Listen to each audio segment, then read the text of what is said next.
All right, people, what's up, everyone, and welcome to another First Reviews reaction video, and I'm here to take a look at the first reviews for two little movies. One movie's out today, and the other movie's out sometime in the future.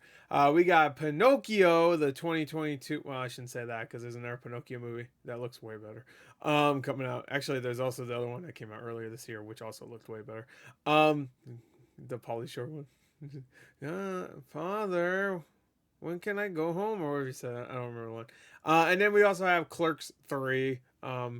Two old things coming back for one final fight.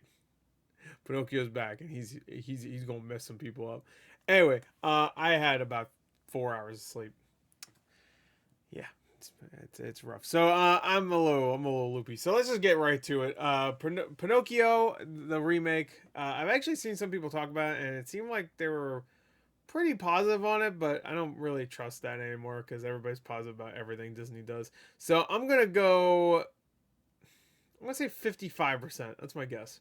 That's usually around where the Disney remakes go. I feel like around the 50 to 60% range. I'm gonna say 55% for Pinocchio. For Clerks 3, which did I mention? Did I even say it was Clerks 3? I don't remember. Clerks 3, I'm gonna guess Clerks 1 got really good scores and it's a great movie. Clerks 2 got decent scores. I'm gonna say this one's probably gonna be decent. I'll say 62%. That's my guess. 62%. So 55%, 62%. Let's go. Rotten Tomatoes. Oh yeah. And one thing I want to bring up is that I looked at the scores for Barbarian. I didn't do a reaction for it, but look at this. Hell yeah, this looks awesome. From one of the guys that was from Whitest Kids You Know too, which is great. Sadly, Trevor passed away. Anyway, let's do Pinocchio. Nope, that's the good one. All right, let's see. And oh, shit. Oh no. Oh no, Pinocchio, no. Stop doing these fucking remakes, Disney. Oh my god, there it is right there. Um, wow, I was giving it way too much credit, obviously. And nothing about it looked really terrible, so that's why I was like, I mean, the special effects didn't look very good, but it just looked kind of more unnecessary than really bad. So I was like, all right, maybe it'll be like middle of the road. But wait, they got fucking. Oh, she voices the seagull. Okay, that's she's from Sopranos and Goodfellas. For the most part, things shuffle along charmingly enough for a welcome, but hardly necessary reimagining of Collodi's text. At least until they really do not. Oh,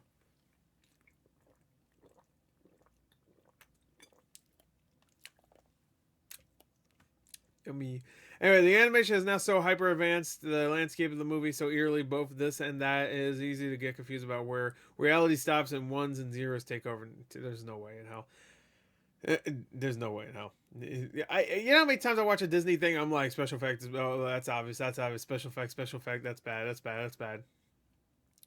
I mean, I'm sure there's some scenery shots. Maybe that's what he means, but yeah. Anyway, which who gives a shit at that point? A wooden live action remake, get it? Because Pinocchio's made out of fucking wood. Like Disney's tepid 2019 live action remake of The Lion King. Yeah. It's virtually a beat by beat remake of the original.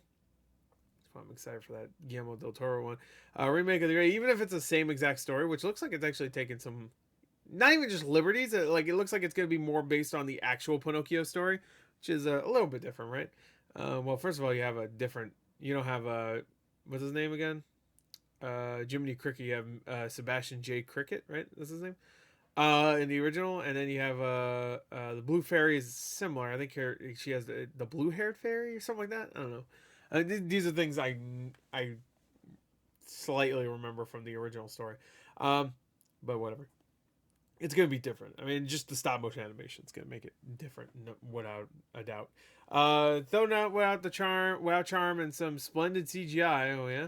This scattershot's grab bag of good intentions results in a bit of an emotional flatline. This puppet will not tug on your heartstrings. Oh no.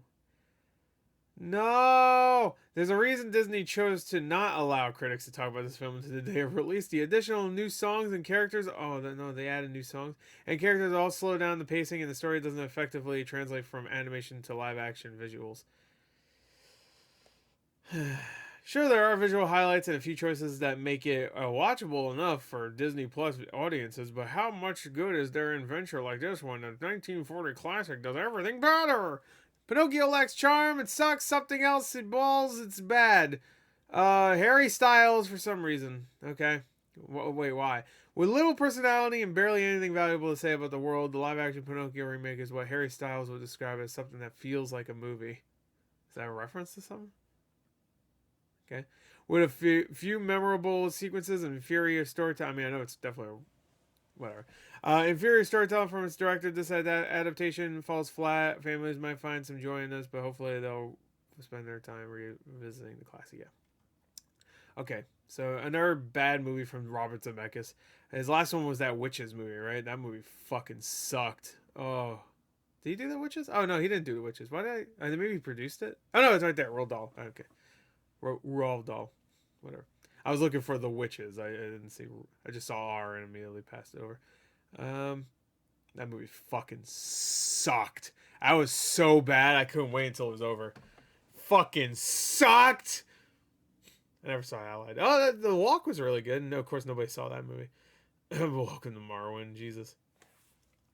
Flight. Wow, his last two good movies were 7 years ago and 10 years ago.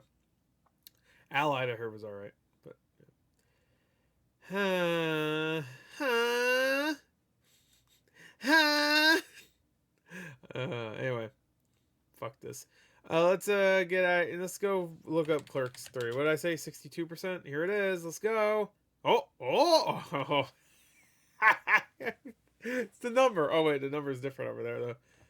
All right, so 69%. That's actually way better than I thought. 6.7 out of 10. That's actually way better than I thought. All right. Cuz the trailer itself looked fun. I watched a couple clips on my own. And they were not good. I remember I should have recorded my reaction because I was like, woof.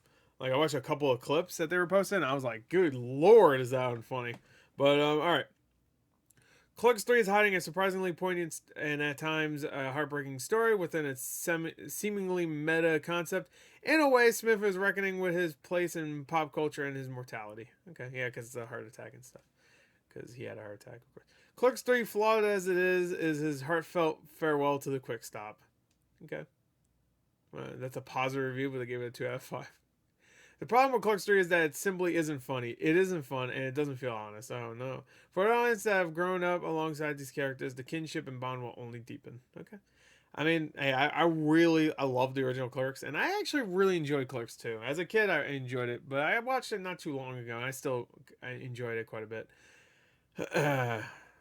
Smith seems content to let Clerks 3 focus on the dram part of the word dramedy, and it suits his melancholic characters even though it's only moderately entertaining. Okay, I'm okay with that because I feel like his comedy is just fucking went downhill.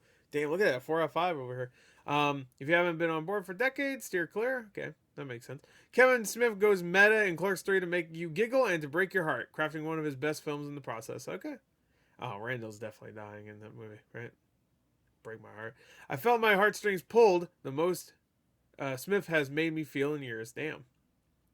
He didn't feel for his Master of the Universe? Clerks 3 is going to take fans completely by surprise in a wonderful way. It's like you reuniting with old friends, but isn't afraid to amp up the emotions. Yeah, okay, so Randall's definitely dead.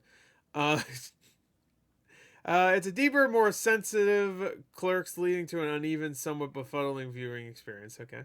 An incredible button for writer-director Kevin Smith's entire connected universe of films, should he wish. Whether you're supposed to be here today or not, it's time to... I'm not supposed to be here. It's time to clock in at the quick stop, folks. Okay, cool. And that's actually a good point, because he had the View Askew universe before Marvel did their thing, so...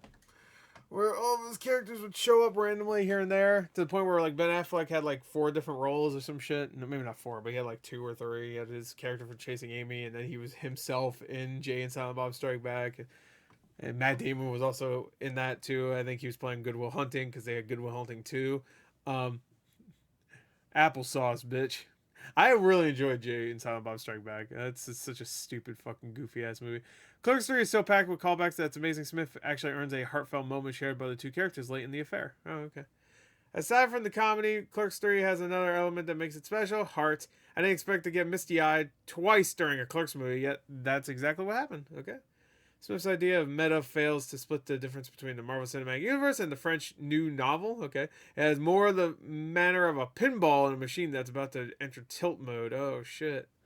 Wow, 5 out of 5. Jesus. Clerks 3 might be Smith's magnum opus. It's the film his career has been building to, but also the one that dares to have us reframe much of what has come before this. I can already tell you it's not a 5 out of 5, just from a couple of the clips I've seen that made me cringe. I mean, it might be great all around those clips, but just because those like 3 minutes of footage I've seen made me cringe, there's no way in hell I can give it a 5 out of 5. As a writer and filmmaker, it's about damn time that Kevin Smith reached the top of his game with Clerks 3. I assure you he has. Okay, damn, a lot of really good reviews. Smith returns to where his career began and has made one of his best films in the decades. A tender and compassionate look at friendships that last no matter what. A remembrance of where Smith came from and an appreciation of all those who helped him. All right, cool. As a sincere mash note to you. Okay. Whole movie's an inside joke, but if you're on the inside, it's bound to draw a smile. I've seen pretty much every one of those movies. The only one I didn't see is the last Jay and Silent Bob movie. Well, when it comes to the View Askew universe, I guess. That's a part of that. I didn't watch that one yet. Are they still doing Mallrats too, or Mallbrats, or whatever the fuck they were gonna call it? That sounds like the worst idea because I think it's supposed to be a bunch of kids in a mall, and malls don't really. I mean, they exist, but they're not like big anymore, so it's a little weird. But Smith returns to where his career began and has made one of his best films in decades. Tender and conventional looking friendship. Okay, I already read that. Why is that? Is there two of the same review, or is there new reviews? Oh, these are new. Rather than have the Jack in the Box pop be Randall yelling at his friend to open his eyes and see things aren't so bad, it's Dante exercising decades of pent up frustration to tell his friend that things were never that good. Oh, damn. Whoa, look at this. A 1 out of 10, though. A repetitive bore from start to finish. Damn. Damn. All right, so it seems like the negative reviews are really negative, and then the positive reviews are really positive at times. So it's weird. And sometimes the positive reviews are 2 out of 5.